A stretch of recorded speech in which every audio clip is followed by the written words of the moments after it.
Plantão Médico Bandeirantes.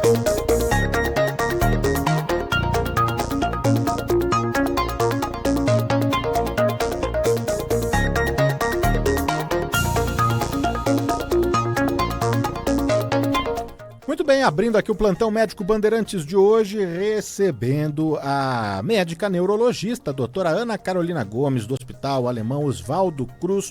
Tudo bem, doutora? Como vai? Seja muito bem-vinda, prazer enorme.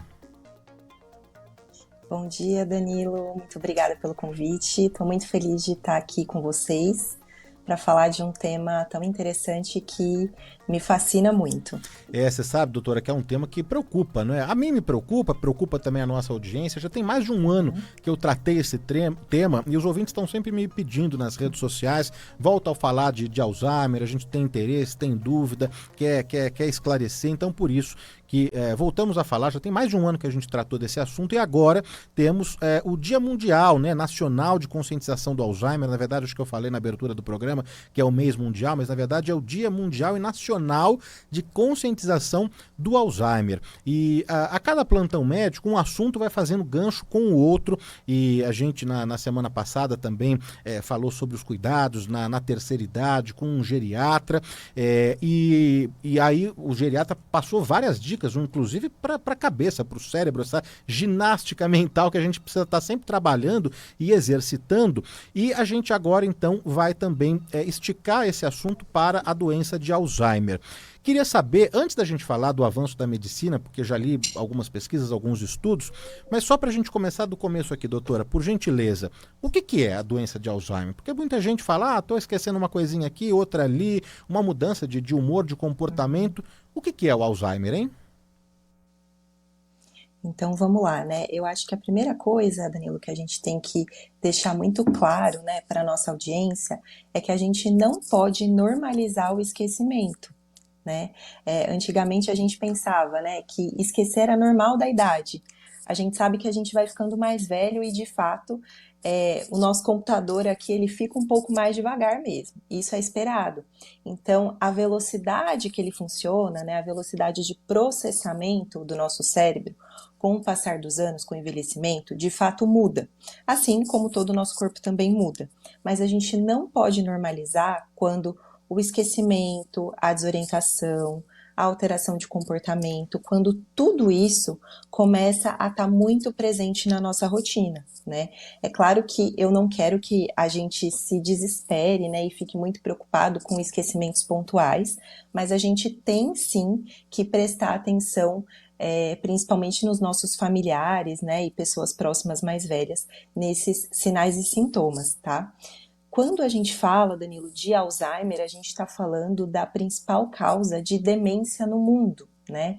Quando a gente fala de demência, a gente está pensando em um declínio cognitivo, ou seja, uma piora da função do nosso cérebro, principalmente manifestada aí por alteração de memória, dificuldade de se orientar no tempo, no espaço, dificuldade de fazer tarefas que a gente fazia antes, associado com uma piora funcional. O que é isso? Tudo aquilo que a gente conseguia fazer antes, a gente vai começar a ter um pouco de dificuldade. Então, vou dar alguns exemplos práticos, tá? Para ficar um pouquinho mais fácil. Antes a gente conseguia, por exemplo, ir no mercado, fazer uma lista de compras, se organizar, pagar aquela compra e de repente aquilo começa a ficar confuso, começa a ficar mais difícil. A gente consegue sair de casa para buscar, por exemplo, o nosso neto na escola e de repente aquele caminho fica confuso, eu tenho dificuldade de me orientar. Então, o declínio cognitivo associado a um declínio funcional é o que a gente chama de demência, tá?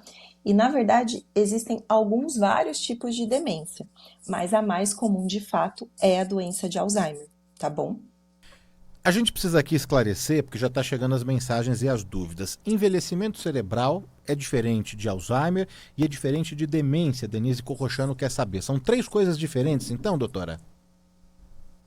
Exatamente. O envelhecimento cerebral tem algumas características muito específicas, né? E eu acho que o mais fácil da gente entender é de fato que é como se o nosso cérebro fosse um computador, né? E ele vai ficando um pouco mais lento, um pouco mais carregado, né? Então a gente demora um pouquinho para lembrar uma palavra, mas se lembra.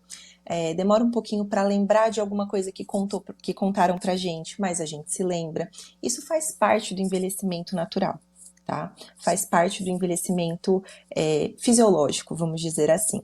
A demência é quando tudo isso começa a sair de uma normalidade e começa a atrapalhar o nosso dia a dia. E muitas vezes o paciente que tem esses sintomas, Danilo, ele não nota, né? Muitas vezes isso é normalizado por ele, né? Ou até como uma forma de autoproteção, né? Então isso muitas vezes é notado mais por familiares, pela esposa, pelo esposo, pelos filhos, né? Pelas pessoas que trabalham ali com a gente, na nossa casa. Então as queixas principalmente chegam pra gente, profissionais de saúde, muito mais das pessoas que estão próximas do que do próprio paciente. Tá? E quando a gente fala de Alzheimer, ela é um tipo de demência, né? Nós temos vários tipos e Alzheimer é um tipo e é de fato o mais comum de todos.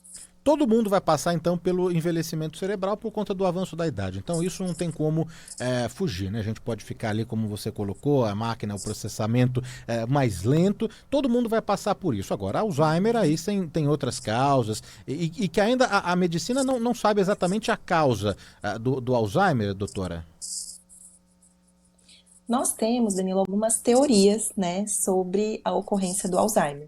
Né? A gente sabe que com o envelhecimento, a chance de ter algumas mudanças cerebrais patológicas, ou seja, fora do normal, que desencadeiam o Alzheimer, essa chance aumenta. Né? Tanto que a idade é um grande fator de risco para a gente ter demência, Alzheimer e outras doenças neurodegenerativas, por exemplo, como a doença de Parkinson também.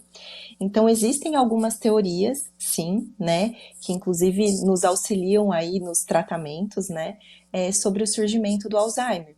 Então, a gente tem o acúmulo de algumas proteínas, né, anormais no cérebro na doença de Alzheimer, principalmente a beta-amiloide. Então, quando a gente tem a deposição dessa proteína, existe uma cascata de acontecimentos que ocorre aí depois dessa deposição, né, depois desse depósito dessa proteína, cascatas microscópicas que fazem aí com que o nosso cérebro, os nossos neurônios, as outras células ali do cérebro não funcionem tão bem. Então essa aí é uma das teorias que a gente de fato mais utiliza e mais acredita. A gente sabe também, Danilo, que na doença de Alzheimer a gente tem a alteração de neurotransmissores, que são substâncias que todos nós temos no nosso cérebro e que são responsáveis ali pela conversa entre uma célula nervosa e outra, né? E esses neurotransmissores na doença de Alzheimer, eles mudam, né? O principal que a gente tem aí uma mudança é acetilcolina, ela reduz a sua produção. Então, tanto que alguns medicamentos tentam atuar até aí nessa... Né, no aumento, né, dessa substância. Então essas são as duas teorias, as duas causas aí que a gente mais acredita e mais leva em consideração. Mas a gente sabe que tudo isso é influenciado por fatores externos também, que a gente chama de fatores de risco, né, que a gente vai falar um pouquinho mais hoje também, né. Doutora, a gente vai falar, claro, com certeza, já estou agradecendo, já quero agradecer aqui a nossa audiência, né? Tem ouvinte perguntando do tratamento, de canabidiol, a gente já vai chegar lá na parte de tratamento, tem ouvinte perguntando sobre vitaminas, a gente vai chegar lá, mas antes, eu li que o Alzheimer, ele não aparece de um dia para o outro, não é tão radical assim, e que vai se desenvolvendo, né, aos poucos. O que eu quero saber é o seguinte, depois da doença já estabelecida no paciente, onde ele já atingiu ali um pico, é rápido, a partir daí é rápido que você vai acompanhando a degradação do paciente e mais sintomas e mais sinais, um esquecimento mais bruto mesmo, a partir ele vai se desenvolvendo com o passar dos anos, pode ser de 10 a 15 anos, mas depois chega um ponto em que acelera ou é só uma percepção que a gente tem?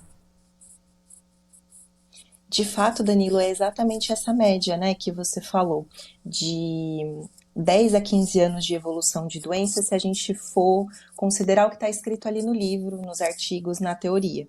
Mas a gente sabe que isso é muito, muito, muito individual, né? Tem pacientes que têm uma doença com uma evolução mais rápida, isso depende de vários fatores, tá? Fatores inerentes ao próprio paciente e também fatores ambientais, né? O contexto que esse paciente está envolvido, o estímulo, né, que esse paciente tem ou não, outras doenças associadas, né, intercorrências clínicas ao longo aí desse processo de demência, por exemplo, internações, né, cirurgias que o paciente precisa fazer. Então, tudo isso influencia muito na progressão da doença.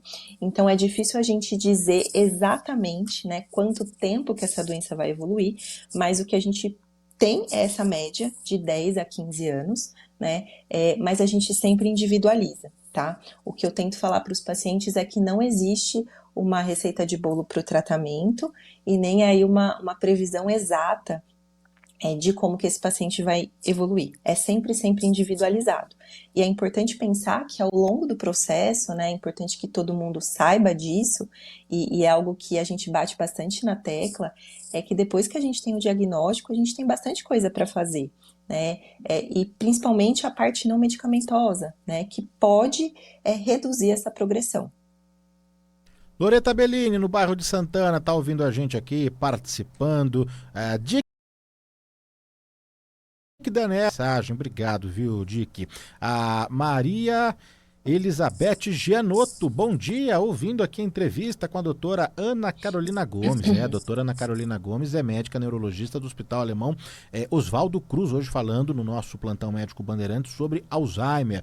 A Denise, já mandei aqui um beijinho, a Nelly Mello, a Toninha Scatena e a turma também do Instagram aqui, né? A Vanessa Garbo sempre participando, o Ricardo Sanches, o Ademir Antunes, o Juca e família, o Videira também, o Khaled.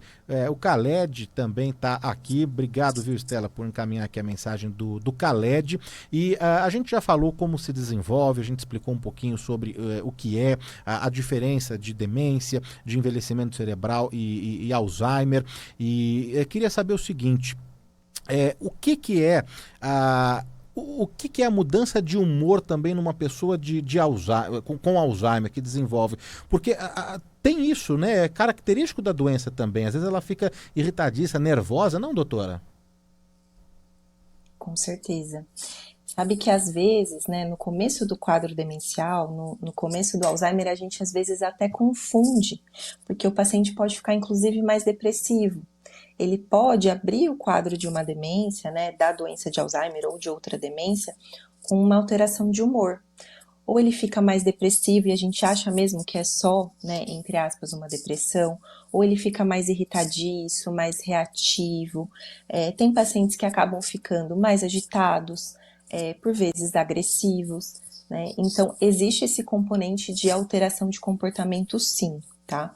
No geral, ela não acontece uma alteração de comportamento tão expressiva no começo da doença, ela tende a ser um pouquinho mais tardiamente, e isso, como a gente estava falando, né, é muito individualizado de um paciente para outro.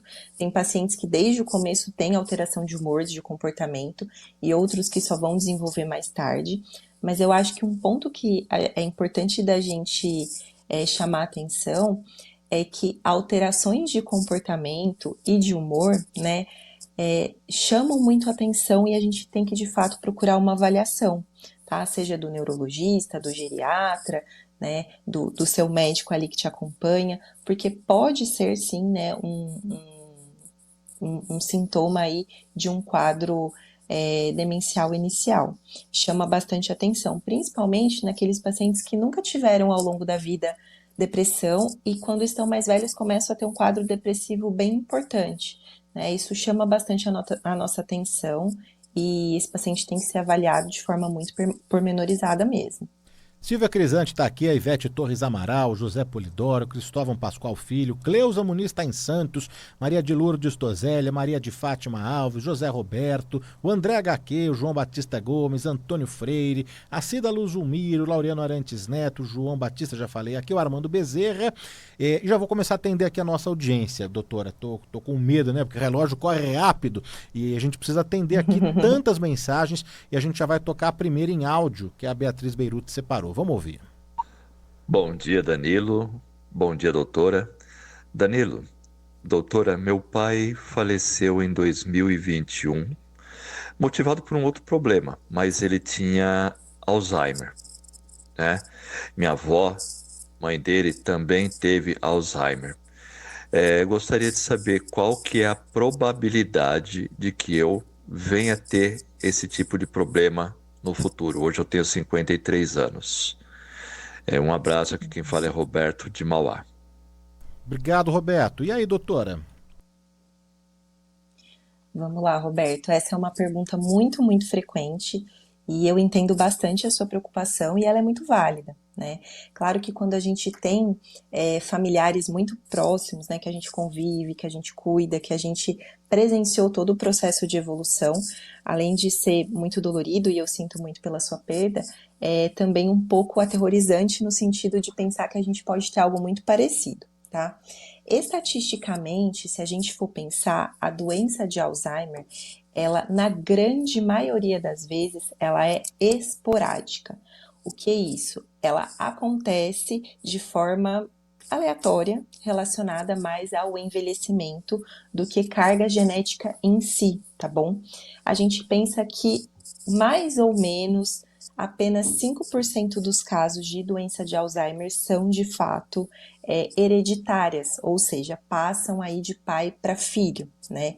Nós temos, né, fatores genéticos, né, que nós nascemos ali com eles, que favorecem, né, a gente ter o quadro de Alzheimer ou que nos protegem de ter um quadro de Alzheimer. Tá bom? Então, isso todos nós temos, mas que não são determinantes. Por isso que controlar fatores de risco, que a gente vai falar mais para frente, é extremamente importante. Como você tem uma história familiar significativa de avó, né, de pai, com um quadro de Alzheimer, com quadro demencial, é importante que você faça um acompanhamento, né, com o seu médico, com avaliações periódicas, com testes, né, de rastreio cognitivo periódicos também. Em caso de algum sintoma, também procurar o médico antes até de passar aquele tempo da periodicidade do acompanhamento. Mas quanto mais velho, né, esses seus familiares tiveram a doença de Alzheimer, maior a chance disso ter acontecido por conta do envelhecimento e de outros fatores. A gente fica um pouco mais preocupada, Roberto, quando a gente tem pessoas próximas, né, familiares, que têm um quadro de Alzheimer mais precoce, antes dos 65 anos mais especificamente. Isso a gente fica um pouco mais preocupado e é importante sim que você procure o seu médico, tá? Mas na grande maioria das vezes isso está mais relacionado com a idade e lembrando que essa hereditariedade, ela tem uma taxa muito baixa, em torno aí uma média de 5%. Mais uma que atendendo a nossa audiência, por áudio aqui, vamos ver. Bom dia, Vitor, Itaquera, São Paulo. Doutora, a minha mãe ela tá com 79 anos e tem Alzheimer diagnosticado desde os 69, mais ou menos. Com 74 anos ela teve um AVC e piorou muito a parte cognitiva dela, né? Mas eu queria saber se tem alguma medicação revolucionária, porque ela já está num estágio mais avançado, né? Mas ela ainda é independente, faz as coisinhas dela, mas lembra muito pouco da gente, né? Tem algum medicamento, algum tratamento mais revolucionário do que os tradicionais? Doutora, primeiro agradecer o ouvinte pelo áudio, pela pergunta, mas já que o ouvinte fala de tratamento, já passo aqui também a dúvida de vários que estão mandando no nosso WhatsApp sobre canabidiol. E aí a gente já fala sobre o tratamento, então, pode ser, doutora? Claro, com certeza. Vamos lá falar de tratamento e a primeira coisa que acho que é importante deixar clara para todo mundo é que tratamento não é só remédio, não é só medicamentoso. A primeira coisa que a gente tem que focar no paciente que tem doença de Alzheimer é o tratamento não medicamentoso. E quando a gente fala de tratamento não medicamentoso, a gente está falando especificamente aí de estimulação cognitiva, né? A gente pensa no nosso cérebro como se fosse um músculo, né? Da mesma forma que a gente tem que fazer musculação, ir na academia para os nossos músculos ficarem aí fortes, resistentes, o nosso cérebro funciona da mesma forma. Isso a gente faz ao longo da vida e mesmo depois de um diagnóstico de demência é importante que isso continue sendo feito, inclusive de forma direcionada para o déficit que aquele paciente tem, que é o que a gente chama de reabilitação cognitiva, tá? Isso é extremamente importante. A gente sabe também que a atividade física faz muita diferença. É algo que acho que hoje não existe um médico que não estimule e não prescreva atividade física para o seu paciente, porque de fato ela está relacionada com uma melhora da grande maioria aí das doenças, se não todas, né? Então, a reabilitação cognitiva, a atividade física, a conscientização dos cuidadores, né, dos familiares desse paciente sobre o quadro, para que aquele ambiente do paciente seja adequado para ele, né, também é algo que faz muita diferença. Então, pensar que o tratamento ele nunca vai ser só medicamentoso, tá? O Vitor perguntou sobre medicamentos, né, tratamentos aí revolucionários. Acredito aí que ele esteja antenado às novas notícias, né? Nós temos de fato nos últimos anos vindo com uma evolução muito grande no tratamento da doença de Alzheimer. Isso é algo que deixa a gente muito animado, tá? São evoluções e revoluções, né? Extremamente importantes para a gente. Hoje nós temos, né, novos medicamentos que são drogas que mudam o curso da doença, no sentido de fazer com que ela evolua mais devagar. Mas ainda são medicamentos que chegaram aí recentemente ao Brasil, né? São medicamentos que têm indicações extremamente específicas. Então são para doenças de Alzheimer muito leves, tá? Ou para fases pré-Alzheimer, vamos dizer assim, que nós chamamos de comprometimento cognitivo leve. Para fases mais avançadas, né, como parece ser aí o caso da familiar do Vitor, a gente ainda não tem um medicamento novo e revolucionário, né? Tem os medicamentos que a gente já usa há um bom tempo, que são os anticolinesterásicos, né? Inclusive são medicamentos aí disponíveis pelo SUS, né? Isso é algo muito importante da gente ressaltar, tá? Mas ainda não temos novos medicamentos para fases tão avançadas. A gente tem muita esperança que isso aconteça nos próximos anos. De fato, existem muitos e muitos estudos acontecendo. O progresso está sendo muito rápido, mas nesse momento ainda não temos uma nova droga para esses pacientes com um quadro um pouco mais avançado, tá? Quando a gente fala de canabidiol, é super importante a gente falar, né, sobre isso, porque o canabidiol ele não tem uma evidência científica, não tem artigos que de fato provem cientificamente que o canabidiol ele mude a evolução da doença ou trate a doença de Alzheimer. O que ele pode fazer, e muitos pacientes têm o benefício, é principalmente no controle de alguns sintomas da doença. Então, por exemplo, o canabidiol pode ajudar no comportamento, em períodos de agressividade, pode ajudar no sono, pode ajudar em quadros de dor, né? Isso de fato é provado cientificamente. Então o canabidiol, infelizmente, ele não é uma droga que vai curar a doença, né, ou que vai mudar a sua evolução, mas ele pode ajudar quando bem indicado, né, quando depois de ter tentado outras drogas, esse paciente não teve uma resposta. Então, quando bem indicado, ele ajuda no controle de alguns sintomas, com certeza. Estamos conversando aqui na Rádio Bandeirantes, no Plantão Médico Bandeirantes de hoje, ao vivo, com a doutora Ana Carolina Gomes, que é médica neurologista do Hospital Alemão Oswaldo Cruz, tirando todas as dúvidas, explicando tudo sobre Alzheimer. Queria agradecer a audiência.